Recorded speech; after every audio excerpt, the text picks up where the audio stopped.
Yes, my people, welcome to another episode of the Navvai Shift. Today I have my host Josh on with me, and here we have the pleasure of having Royce Luque on, the VP of Sales at KitchenSync. Royce, how you doing? I'm doing great. Thanks for having me. No, of course, it's a pleasure. So for our viewers listening, can you give a bit more insight into yourself and KitchenSync? Yeah, absolutely. Kitchen sink. Oh, first I'll start with myself. I've been in restaurant tech now for about 14 years. Was one of the early members of the go-to-market team, one of the early founders of Toast POS. Saw that company grow revenue from about 8 million in ARR all the way up to about 2 billion in ARR. So definitely a rocket ship and a beautiful experience there. Over the course of the last 2 years, I've shifted my attention to a very critical mission that we see tons of white space on. And that's it's really enabling restaurateurs to have much more visibility, clarity, and control in their financials.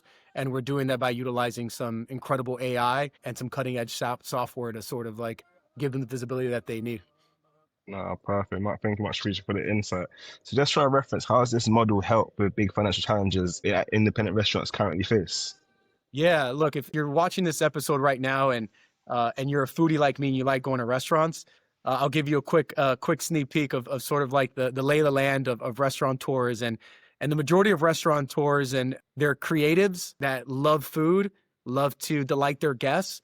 But we found that a lot of restaurateurs, they get sucked into the things in the business side, like financials, P&Ls, cost of goods sold, labor accruals, which is really, really difficult to manage if you don't have a ton of background and experience doing it. So our whole mission is how can we lighten the load and enable these restaurateurs to focus on what matters, and that's delighting their guests and growing their business and allowing us to do all the bookkeeping and unsexy work that Mhm. involves it. And Royce, I have to ask, out of curiosity, what's your go-to cuisine, being in the restaurant industry for such a long time? Oh, dude, I'm Cuban American. Okay, So I have to give a shout out to some Cuban food out there. If I had to choose one cuisine to go with for the rest of my life, it'd probably be Italian. for sure. Royce, I wanted to ask, what kind of issues does Kitchen Sink solve for businesses? Yeah, good question. So I'm going to start with some of the fundamental pieces. What we've seen is restaurateurs, they don't have a budget in place. And when I say budget, it's broken up by line items, sort of like the expenses of the business, the objectives of the business, and where they think they're going.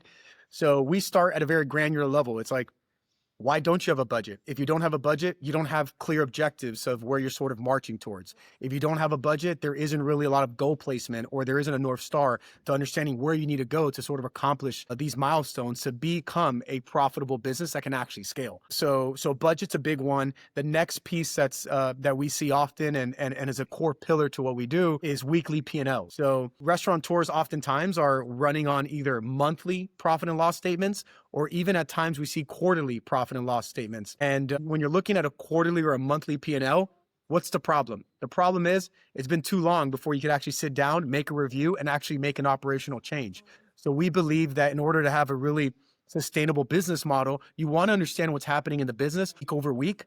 That's why we deliver those weekly P&Ls so that when they're looking at it, they can make operational changes in real time and not look at the rear view mirror.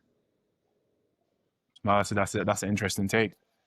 So the space that you're in is growing. Well, the finance space in all is growing, especially with automation. What would you say sets Kitchen Sink apart from other providers? Yeah, that's a good question. Look, if you look at the landscape today, you have some legacy players that are operating with just software, telling you like, hey, here's a suite of software tools, give it to your accounting team and your finance team and make it work. And then you have another set of players in the category that they say, let us do all of your bookkeeping, but we don't have the tech. So what Kitchen Sink is, we're the best of both worlds. So we're giving our customers the tech, the platform to have like that visibility and communication piece that they're looking for. But at the same time, we believe that human behavior is still a very necessary function to actually do it the right way. So we combine tech and people to manage your business. So we sort of, we like to say that we wrap people around our software. So think of the best of both worlds. Wow, that's amazing. And what's been a typical reaction from restaurant owners when they first see the kitchen sink's real-time insights? They say, come save me, I need help. Yeah, I love it. And obviously, like I've been privy to understanding the challenges in the restaurant tech landscape. Spending 9 years of my career with Toast, what I noticed is that restaurateurs, they don't need another tool, they don't need another software, they don't need another login platform that they got to log into every day. What they need is a true strategic partner that's going to help them with their day to day and sort of see some of these goals through. And that's what we do at KitchenSync. That's definitely amazing. Thank you for the insight. I was going to ask, so I know you spent over 15 years in restaurant tech, your early roles at Yelp, Eat24, and helping Toast even go public. So what actually brought you to KitchenSync? Yeah, you know, if I had it my way, I would have spent another 10 years at Toast. It was such an amazing ride. But it got to the period where I said, you know, like, as passionate as I am about this industry and solving some real problems, you know, I wanted to make sure that I was investing the next, you know, 5-6 years or the next decade into solving a problem that everybody was probably scared to solve. And that was a very unsexy world in financials, bookkeeping, accounting. There isn't a lot of players sort of helping the restaurant community with this aspect of their business. So the reason I took it is because I thought that it was a really good opportunity to sort of just help the industry that I love so much. And that's helping them go faster with more clarity and control, like I mentioned earlier. Nice, nice. So Royce, you've actually helped like one of the biggest names in the space, like grow and scale. How are you using those lessons now in KitchenSync some of the lessons that you learned along the way? Yeah, that's a phenomenal question. I was blessed to be able to be a part of the go-to-market team at Toast. I truly believe whoever's watching this and any of my ex-Toast people watching this and catching a glimpse, I'll give them a shout out and say that I think that Toast is the best go-to-market team in restaurant tech. So it was almost like I always tell my team back at Toast, it's like, if you didn't go to Harvard, well, you're in Harvard now for restaurant tech. Because if there's anybody that's doing it right, it's Toast. And Toast had a really incredible knack for combining business intelligence, really good sales operational support, and enabling their sales team to be super efficient and fluid in their motion. So they had a really great way of utilizing data in a way that says, what drives the right sales behavior? What drives the right efficiency around our day-to-day? And how can we use data to make more informed decision to help our go-to-market team go faster? So what I would say, what I really learned at Toast was applying some of those metrics and KPIs and the data that to align with the business objectives that we have with the sales team. A lot of times you find go-to-market leaders in the space, they sort of just put their head down and just grind it out and sort of put their head down and hope things work. But the truth is, for you to have a really repeatable and rinse and repeat approach and result, well, you're gonna have to be prescriptive. And to be prescriptive takes some pretty good data and understanding your customer base. The biggest challenge that anybody faces in restaurant tech and growing a go-to-market team is the fact that we serve a very highly distracted customer base. It is very dynamic. Everything's changing day over day. It has a very high point of failure rate. So there isn't really a lot of room to, opportunity for error. Knowing that is you understand the sensitivity of the needs that these customers have. So for us, it's like, how do we get around the barriers and the obstacles that exist today in such a dynamic business of restaurateurs being highly distracted, putting top priorities on maybe because their oven just broke and they have rush in an hour. So the things that used to be important yesterday is no longer important today. So it's really just enabling the team to understand that there's going to be patterns, there's going to be waves, but sustaining the effort throughout all the distractions. Yeah. I love that. I've got to say a big shout out to Toast as well, for sure. Yeah. So we last had a conversation, you said that tech should help create financial freedom for teams and communities. So I kind of want to understand, how does that belief influence how you lead at KitchenSync? Well, I think it's a good moment to sort of like hit the pause button now and just like think of the landscape in general. So we are entering into an era that is one of the most highly disruptive points and one of the largest historically, technologically, advancements that we've ever seen in humanity. And that's the momentum of artificial intelligence and AI, which is a hot topic right now. But you think of sort of like the advances we've had on this planet as human beings, and you think of like going all the way back to like, creating electricity in the light bulb, like getting a massive machine to fly in the air, what we call airplanes, to getting a machine on the ground with 4 wheels to get us to place to place. I will stand on my 2 feet and say nothing will be bigger, and nothing historically has been bigger than what we're about to encounter with AI. And you think of sort of like where the industry is today and what OpenAI is doing, enabling so many companies and so many communities to go faster. It's a very scary topic. A lot of people don't want to talk about it. A lot of people are scared a lot of mature companies are sort of finding and figuring out, like, how do I introduce AI to the patterns of my company when you're so mature? How do I enable my team to introduce AI with so much red tape and nuances behind it? Trust AI to say and do the right things. because it's such a new technology. But you think of OpenAI, the infrastructure they're building a $500 billion infrastructure in Texas, right? To support sort of the demand center that's around this. And what's beautiful about AI is gone are the days of like this heavy approach of like fragmented systems and trying to get technology to work from scratch. AI is going faster and it's building every day on its own. So really, as humans, and we almost like we're getting to a place where we sort of have to separate like humans and AI because it's getting that scary. But I think that we have the opportunity ahead of us to really position AI in a way that can help us all live a better life. We can help AI in a way that could all help all of us go faster in all of our day-to-days. It's just going to come down to how we're going to use it and how we best position that AI tool. So I am currently in a spot right now where in my career and where KitchenSync is at, it's like, how can we accelerate AI and how can we sprint towards AI as fast as we possibly can? And I believe that wherever you're sitting at today, the person that, I think the CEO of NVIDIA said it best. He said, AI is not going to replace your job, but the people not using AI will get replaced. I know, 100%. So it's a matter of really just taking on that opportunity and saying like, I'm not going to be somebody that's going to be scared of it. I'm going to go faster because of it. And those are the ones that are going to separate themselves in the next 10 years. Yeah, no, 100%. I'm definitely a true believer of that myself, because a lot of people have this instant fear that AI is going to take over, but really and truly, it's really here to complement. And the more people have that understanding and actually learn more about it, they'll see the benefits that actually it has. Absolutely. I agree with you. Now, look, there's a lot that we have to learn. Of course. There's a lot that we have to adapt to. There is some concerns, right? There are some concerns around like, we've seen there's been recently a decline in net new job opportunities for students coming out of college. And is it a correlation that AI is able to do the job of most entry-level folks? And then how do we support our young generation to when they do get out of college and they do have a swing at like getting involved in the corporate world, how do we make space to ensure that they're getting the right practice without AI totally just taking over some of those lower level jobs that often historically they were used to sort of teach and enable and help grow and groom some of the people, help groom and me.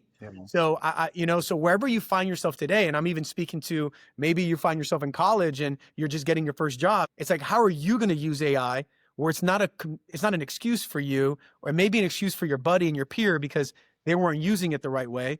But how are you not going to be part of that metric? And how are you going to differentiate yourself and say, hey, I know getting an entry level job is getting harder, but if I utilize AI the right way, I can go faster and show my worth even more. So how do you compound your value? By knowing a lot about how to utilize this tool. And if I was a bit older and I had a son or a daughter coming out of college, my advice to them is take every course you can on AI and make sure you're positioning yourself as like a superpower assistant than just someone you're scared of. Nice. Royce, I definitely feel the passion. I feel the energy in relation to Yeah, AI. I love it. But outside of KitchenSync, where do you see AI having like the biggest impact in automating, for example, like back office or work or building more AI-driven culture in restaurants? Yeah, well, restaurants, I mean, we're seeing a lot of it just with KitchenSync alone, not to double click on KitchenSync, but we truly believe, just to tell you like the impact that AI can have, we believe that, that we don't know how many accountants are going to be around in the next 5 years. So like, is it to say that AI can't break down a P&L? Is it to say that AI can't, give you some good cash balances and understanding the visible and can they sort of put all these metrics together to give you a healthier view? But on the broader scope, outside of KitchenSync, is like, hey, do we introduce robotics? Like, is it wild to say that in 5 years you're going to be eating at your favorite restaurant and you're not going to be greeted by a server, but you're going to be greeted by a robot? Is it safe to say that when you're entering, when you go to McDonald's to go get your Big Mac, are you ordering with a person or are you ordering with an AI agent? Is it safe to say that when you go to a restaurant, the guy preparing your nachos isn't a guy anymore? It's just a robot putting it together. So I believe that's going to happen, whether that's in 5 years or 10 years, it's going to happen. And I think it's going to be a pretty cool advancement because I think it's going to make our lives easier. We just have to be really responsible to how we deploy it. 100%. 100%. There's certainly a bit of hesitation with business owners in the UK about implementing AI. I would imagine you've probably had the same from some restaurant owners in terms of adopting this new tech. But what's the hardest part about helping them see the value within AI tools? Yeah, beyond everything that I just sort of discussed, I think the value, it depends on what seat you're on. Like, I'll give you an example now. One really big trend that we're seeing, even from myself, from an investment standpoint, I'm looking at fully autonomous vehicles. And you got to think about, you're going to get to a point very soon where I don't know how it is in the UK. You guys have Uber over there, right? Yeah, yeah, Yeah, yeah, yeah. Cool. Imagine the next time you call Uber, it's not an Uber driver that maybe was at the bar 3 hours ago and maybe had a couple beers watching a soccer game and then decided to pick up a shift. And all of a sudden, maybe there's some risk on that drive. But what if I told you that in 5 and 10 years, that autonomous vehicle is going to pick you up with nobody in the vehicle? And it's just going to be you sitting alone in a car. And what if I told you that that vehicle would be safer than that Uber driver that you've never met before? And what if I told you that that autonomous vehicle had much more data recollection, that it was the most experienced driver that you can possibly find because it's utilizing driving behavior from the entire globe to make sure that it's giving you a safe and fluid ride? Even today, I can get behind of a Tesla and I can hit the full self-drive mode and it could take me wherever I want, and it does it really well. yeah. Now, you still have to sort of have like your hands on the wheel and sort of touch it every now and then just so Tesla knows that you're not falling asleep. But outside of that function, it's taking you where you need to go. So we've already arrived. It's really just about how fast we could get mentally ready for it. Yeah, no, definitely. It's for us to kind of catch up. And I think, especially even now, I'll be honest, you just sold it to me, the autonomous driving. He's ahead. He's ahead. He's thinking ahead. Yeah, no, Royce is ahead, man. He's definitely ahead of the curve for sure. Just before we do ask any other question, I love it. Royce, is Elon Musk in your network? Oh, dude, I wish. I wish it was in my network, man. I don't know. It's a hot topic here in the States. Anytime you talk about Elon Musk right now with everything going on. Be careful. But but yeah, no, Elon Musk is not in my network. Neither is Tim Cook and any of those guys. I'm just a Miami raised born guy that loves tech. Yeah, So, nah, that's yeah. amazing. Josh, I already told Royce that we'll definitely be coming over soon as well. He's got to show us around. I love it. I would love to have you guys here. Nah, You that's guys have a home amazing. here whenever you need it. London boys in 100%. Miami. How's what? Yeah, London boys in Miami with that Yeah. accent, you guys would be just fine. It rings sweet. Feels like home. Feels like home. And I'm not even there yet. I love it. I love it. But Royce, I know KitchenSync offers like a demand team of finance and HR experts as well. And they're all supported by AI. So how are you expanding the model for those other restaurants as well? The model for what are the restaurants? Expanding the model to reach more restaurants. Oh, yeah. So how do we sort of just further our reach? Correct. Oh, I mean, if you have the answer, I'll hire you today, man, because that's what we're trying to figure out. But like right now, what we're trying to solve for is understanding that this is a major, major pain point. And we know that restaurateurs are truly struggling with their financials. And for us, we've had a ton of success, which sort of like just the demand and the outreach has been received really, really well. So for us, it's about going faster and more efficient and making sure that the resources that we have internally are aligned with how fast we need to go. So we're very hyper-focused internally of just spending every minute and every hour in a very intentional way. That's going to help us reach more restaurants. But we've had I have to give tip my hat over to the team and tip my hat over to Alex Rashopi, who is the founder and CEO of KitchenSync. He's really laid out the vision and the commitment to this mission. So I want to give him a shout out too. If it wasn't for him, none of this would be happening. But, I think for us, it's about dedicating the right partnerships, dedicating the right spend approach.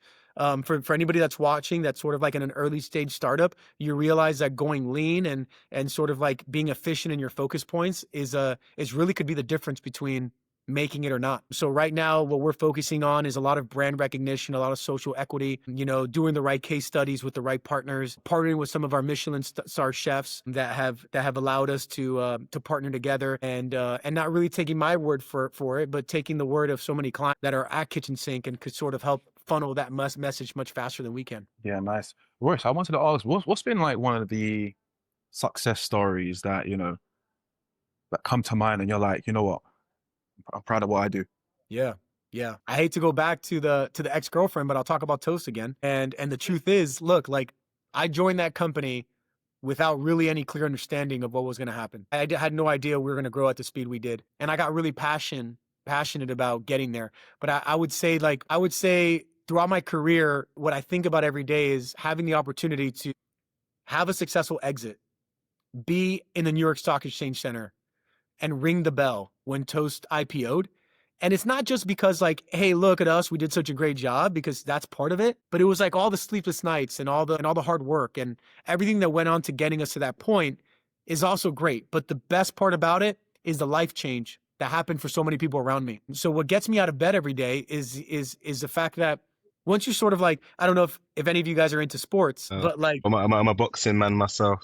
you're a boxing guy, but I'll talk about a sport in the States. Okay. So like you think about like the NBA, you think about LeBron James, and you think about Kobe Bryant and some of the guys that you may know. It's like, man, they hoist that trophy at the end of the year, and then something happens where they want to do it again. And it's like you kind of ask yourself like, why like you already did it? Why do you want to do it again? But there's something about experiencing that moment and wanting to do it again. Because once you experience it once, all you think about is being able to do it again. And what I would look back and say this was a massive success in my career is that because I was able to ring the bell at Toast and kind of hoist that trophy and have that moment, I was able to set my mom up. I was able to set my family up. I was able to give my friends opportunities and sort of focus on other areas outside of myself for a little while. So I would say that it's been pretty cool at a younger point in my career to have had that exit and be able to give back to the people around me. Nice. That's that dog in you, that Kobe Bryant and some of the greats have. Yeah, Kobe's got me on. And I think it's definitely the bug as well, because kind of once you put the work behind the closed doors in, and then the fruits of your labor actually show, I think that motivation there is incomparable in my opinion, to be honest. Yeah, dude, 100%, super incomparable. It's what we're all here for, right? Yeah, like, and you know, we all have like a finite time on Earth, man. And it's like, and like we don't talk about that a lot because it's not like a cool thing to talk about. But it's like, what are we all doing with like the temporary life that we have and the energy that we have? Like, and why does it even matter? And like, so when we wake up every day, like, why?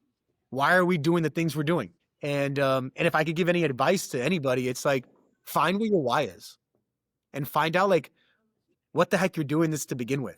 And if you could have that anchored in, then like everything else gets a lot easier. Yeah, no, I 100% agree with that. Even when me and Josh and my other business partner, we started Navvai, that's literally what we sat down and conversed about. Like, what is the reason? What is our reason why? And we all understood it's bigger than us. It's not just for us. It's for our families, for our communities, the people around us. And I think that motivation there is it's next level, and that's why you have us here at 10:30, still moving the needle at night. Let's go. Yeah, that's what Let's it's go. about. Everybody that's watching, I don't know if they know this, but it's 10 o'clock their time. And they're out there hustling, man. It's amazing. I can tell that you guys are like genuine and have a pursuit for a mission. And I'm honored to be a small part of like your journey here. So I appreciate you guys inviting me. I'm a big fan already of everything you guys are doing. Nah, Royce, likewise, I'm definitely a big fan of you as well. Even after our first call we had, I called Josh, I was pumped up. I said, "Nah, Royce, I like him. He's energy, the fire, and the desire, and the motivation it shows, and even the way you speak, the passion, it definitely does shine through. Honestly, Royce, so we're definitely grateful to have you on today as well." Yeah. I appreciate that. Same goes to you guys, man. Yeah, I can feel it in my veins. I don't think I'm going to sleep tonight, if I'm honest. I'll be honest. I might just Don't sleep tonight, bro. It's Friday. Don't sleep tonight. What's going on? I might just book a flight to Miami. Josh, give me the green light, man. No, we'll make it happen. No, No, but yeah, no. I was going to say, So, oh, no, go on, no, go on, Josh. No, I was just going to say, Royce, I know we were speaking about goals, ambitions, and so forth. We're halfway through 2025. The year's gone super rapidly. I mean, but what's in the, without getting us too much information or inside information, but, what have you got planned? Like, what's some of the goals that you're trying to reach for the end of the year? You're talking about professionally, right? Professionally, ambitiously, it could be materialistically. That is like, it's hard to answer the professional one without like sort of getting too deep into like sort of the things that we have cooking. But, for us, it's going to be about I'll go back to it. And it's going to, and I don't say this because it's a trigger word. In the next 6 months, we feel that there's going to be a lot of development behind artificial intelligence and AI. And what keeps me up at night and sort of my goal and what would make me feel really good come like New Year's Eve on December 31st is like, okay, when I look at the landscape and when I look at the category and everybody that's in our space, I feel really good about our pursuit, and I feel really good about our effort and our due diligence in incorporating AI in everything that we do. And I feel really good about being open about it and making sure that our engineering team and our product team is hyper focused on it too. And so when I'm looking over the next 6 months, it's that's all we talk about right now is really just advancing and moving the needle and ensuring that our dev team has the right focus on what can be the biggest, largest, most transcending technology that's ever been created. And I say that because it's true. And it's crazy how many people are walking around today that have no idea that this is cooking up behind the scenes. And then obviously, like you and I and you guys talk to so many business leaders, and I'm privy to be in the tech space where we sort of like see it already. But like you talk to your day-to-day usual person, and it's like, I don't know, like how do you not even have the Yeah, ChatGPT app on your phone? yeah, You it's know, crazy. it's crazy. So like Yeah. it's about doubling down and making sure the next 6 months we're really focused on what could be the biggest advancement ever. How many times have we been able to say that in our lifetime? Not many, not many. That Not many. something's No, coming. maybe never. Never. Maybe never. So I wake up every day saying, how can we develop faster and how can we include more AI to everything that we're doing, from the product to our internal motion? How can we get faster and smarter there? Oh, that's truly amazing. Nah, Royce, it's been a very, very insightful conversation and a very, very motivating conversation. As Josh said, the fire is definitely burning through the veins and the body for sure. So, Royce, for our viewers listening, if they kind of want to find a bit more about yourself or Kitchen Sink, what would be the best way for them to reach out? Yeah, if you want to go ahead and find out a little bit more about KitchenSync, you can visit us at kitchensync.us. There's tons of information there as well. If you want to connect with me on LinkedIn, you can find me on my first name, which is located on the bottom of the screen, Royce Luque. And I'm happy to chat with you. Drop me a ping, hit me with a DM. But yeah, I enjoyed this conversation, and something tells me we got to do this again. 100%. No, most definitely. That's already in the plans for sure. I loved it. So, and I much appreciate again for your time today, Royce. And this is another wrap up for another episode of Navvai Shift. And Royce, much appreciated again. Thank you. Thank you, Royce. We appreciate you, man. Thank you. Thank you guys. Nice. Thank you.